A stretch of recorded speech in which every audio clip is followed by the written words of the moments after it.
नमस्कार। आज के इस एक्सप्लेनर में हम एक बेहद दिलचस्प फाइनेंशियल मिस्ट्री सॉल्व करने वाले हैं। मार्केट्स मोजो और एंजल वन की डेटा के आधार पर हम स्टेट बैंक ऑफ इंडिया के Q4 FY26 के नंबर्स पर चर्चा करेंगे। और सच कहूं तो ये नंबर्स एक बहुत बड़ा विरोधाभास या कह लीजिए पैराडॉक्स क्रिएट कर रहे हैं। एक तरफ हमें रिकॉर्ड तोड़ मुनाफा दिख रहा है और दूसरी तरफ मार्केट का रिएक्शन बिल्कुल उसके उलट है। तो आखिर इस डेटा के पीछे की असली कहानी क्या है और आने वाला एक मेगा आईपीओ किस तरह इस पूरी पिक्चर को पलट सकता है? चलिए सीधे डेटा में डाइव इन करते हैं। आगे बढ़ने से पहले जल्दी से देख लेते हैं कि आज हम किन किन पहलुओं पर बात करेंगे। हम रिकॉर्ड मुनाफे के विरोधाभास से शुरू करेंगे, फिर Q4 के अंदरूनी आंकड़ों को समझेंगे, टेक्निकल्स और मार्केट सेंटिमेंट को डिकोड करेंगे, आने वाले आईपीओ कैटलिस्ट पर नजर डालेंगे और आखिर में एक लॉन्ग टर्म ब्रॉड पिक्चर देखेंगे।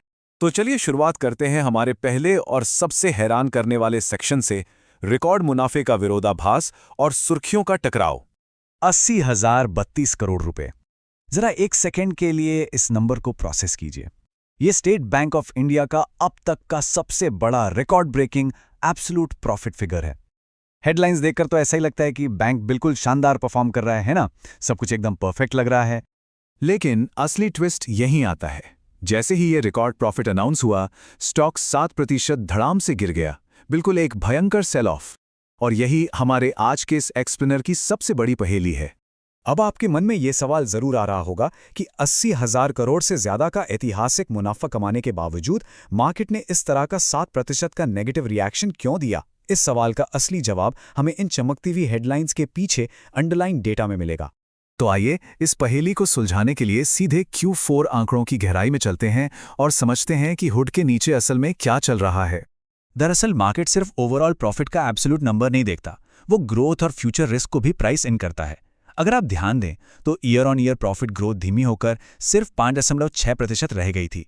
इसके साथ ही बैंक ने संभावित बैड लोन्स के लिए जो प्रोविजंस रखे हैं उसमें अचानक से काफी उछाल देखने को मिला। और तो और जो अदर इनकम सेगमेंट होता है उसका परफॉर्मेंस भी काफी निराशाजनक रहा। ये वो फैक्टर्स थे जिन्होंने स्टॉक पर असल दबाव बनाया। लेकिन इन सब में एक ऐसा मीट्रिक है जिसे एनालिस्ट सबसे ज्यादा बारीकी से ट्रैक करते हैं, और वो है नेट इंटरेस्ट मार्जिन यानी निम। सिंपल शब्दों में कहें तो बैंक जो लोन देकर ब्याज कमाता है और जो डिपॉजिट्स पर ब्याज चुकाता है, उसके बीच का जो अंतर है वही निम है।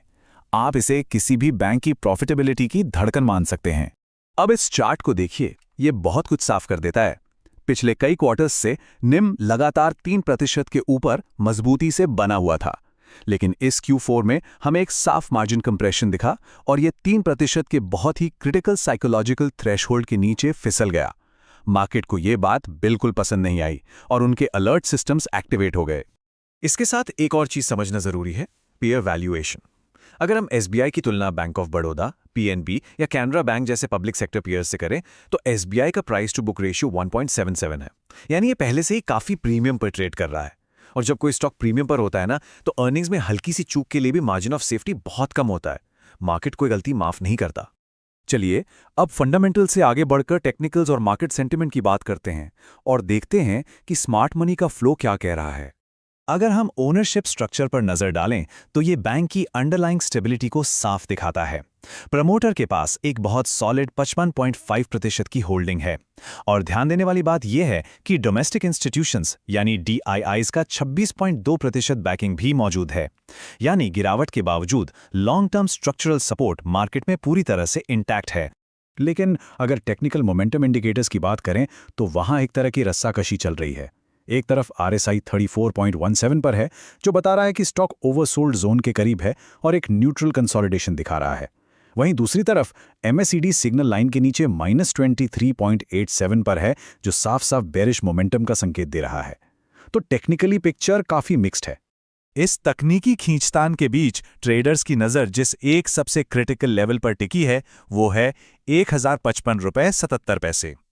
ये एक बहुत ही महत्वपूर्ण पिवट लेवल है। अगर स्टॉक इसके ऊपर सस्टेन करता है तो एक ब्रेकआउट आ सकता है, लेकिन अगर ये लेवल टूटता है तो हमें और फर्दर ब्रेकडाउन देखने को मिल सकता है। ये एक मेक और ब्रेक लेवल है। तो ये तो थी आज की टेक्निकल स्थिति। अब इस कहानी में एक बड़ा स्ट्रक्चरल कैटलिस्ट जुड़ने वाला है, आने वाला मेगा आईपीओ। चलिए इस पर नजर डालते हैं। हम बात कर रहे हैं SBI म्यूचुअल फंड के बहुप्रतीक्षित स्पिन ऑफ की। इसका रोड मैप बिल्कुल सेट है। 19 मार्च 2026 को DRHP फाइल हो चुका है। फिलहाल बीच में कुछ रेगुलेटरी अप्रूवल्स पेंडिंग हैं और सब कुछ ठीक रहा तो सितंबर 2026 तक इस मेगा IPO की पब्लिक लिस्टिंग का टारगेट है। ये एक बहुत बड़ा इवेंट होने वाला है। और मैं मेगा इवेंट इसलिए कह रहा हूं क्योंकि इसका स्केल ही इतना विशाल है। इसका अनुमानित वैल्यूएशन 1.3 से 1.5 लाख करोड़ रुपए के बीच आंका जा रहा है। और सबसे जरूरी बात, ये 100% ऑफर फॉर सेल या OFS है। इसमें कोई फ्रेश इशू नहीं है। इसका सीधा मतलब ये है कि ये IPO मौजूदा शेयर होल्डर्स के लिए सीधे तौर पर एक मैसिव वैल्यू अनलॉक करेगा। इस डाइवेस्टमेंट में स्टेक का बंटवारा कुछ इस तरह है। SBI अपनी 6.3% हिस्सेदारी बेच रहा है और जॉइंट वेंचर पार्टनर अमुंडी अपनी 3.7%।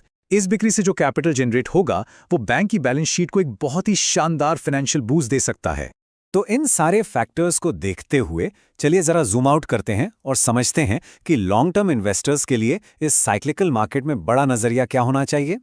इस एनालिस्ट कोड पर थोड़ा ध्यान दीजिए। बैंकिंग स्टॉक्स नेचर में बहुत साइक्लिकल होते हैं। जब मार्केट किसी शॉर्ट टर्म मार्जिन कंप्रेशन या अर्निंग्स मिस पर ओवर रिएक्ट करता है तो एक्सपर्ट्स अक्सर इसे घबराने का कारण नहीं बल्कि एक अच्छी बाइंग अपॉर्चुनिटी के रूप में देखते हैं। अगर हम लॉन्ग टर्म फंडामेंटल्स की बात करें तो इस एक क्वार्टर की वॉलेटिलिटी से बैंक की फ्रेंचाइजी क्वालिटी और मार्केट लीडरशिप पर कोई आंच नहीं आई है। सबसे बड़ी बात, नेट NPAs का महज 0.47% होना इस बात का सबूत है कि बैलेंस शीट आज भी बेहद सुरक्षित और मजबूत है। इसीलिए मार्केट एक्सपर्ट्स का मानना है कि पैनिक होकर एग्जिट करने के बजाय ऐसी गिरावट का इस्तेमाल डिप्स पर एक्यूमुलेट करने के लिए किया जा सकता है। तो इस पूरे विश्लेषण के बाद हमारे सामने ये सबसे बड़ा और प्रोवोकेटिव सवाल खड़ा होता है। एक तरफ हमारे पास ये साइक्लिकल पोस्ट अर्निंग्स गिरावट है और दूसरी तरफ क्षितिज पर 1.5 लाख करोड़ रुपए का विशाल म्यूचुअल फंड IPO कैटलिस्ट इंतजार कर रहा है। क्या ये टेम्पररी डिप अगले बड़े ब्रेकआउट से पहले मार्केट में एक अल्टीमेट एंट्री पॉइंट साबित होगा? ये एक ऐसा सवाल है जो निश्चित रूप से सोचने पर मजबूर करता है। आज के इस विस्तृत एक्सप्लेनर में बस इतना ही। हमें उम्मीद है कि इस डेटा ड्रिवन एनालिसिस से आपको स्थिति को बेहतर ढंग से समझने में मदद मिली होगी।